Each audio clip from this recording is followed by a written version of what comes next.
તો અમદાવાદમાં અંધજન મંડળ નજીકનો પ્લોટ ભાડે આપવાનો મામલો છે। ગુજરાત યુનિવર્સિટીના વાઇસ ચાન્સલરનું નિવેદન સામે આવ્યું છે। બોર્ડ કમિટીમાં ટેન્ડરની જગ્યા ન આપવા નિર્ણય કરાયો છે। યુનિવર્સિટી સંચાલન સંભાળીને જગ્યા આપે છે ભાડે। અહીં બાંધકામ કરવા માટે મંજૂરી લેવી પડે છે। હાલ આ જમીન પર બાંધકામ શરૂ કરતા જ ઓર્ડર કેન્સલ પણ કર્યો છે।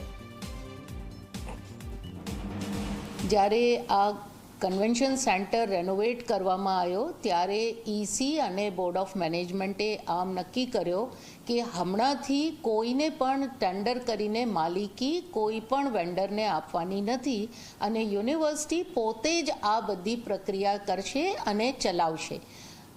આ પ્રક્રિયા લગભગ ગયા સપ્ટેમ્બરથી ચાલુ છે। ભાડા ઉપર ગ્રાઉન્ડ અને કન્વેન્શન સેન્ટર આવનાર વખતમાં આપવામાં આવ્યો છે।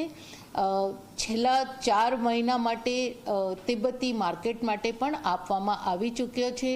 એવી રીતે ટુરિઝમ ડિપાર્ટમેન્ટને પણ ગરબા માટે ગયા વખતે પણ આપવામાં આવી હતી આ ગ્રાઉન્ડની સ્થિતિ અને આ વખતે ફરીથી ટુરિઝમ ડિપાર્ટમેન્ટ પર લઈ જાય।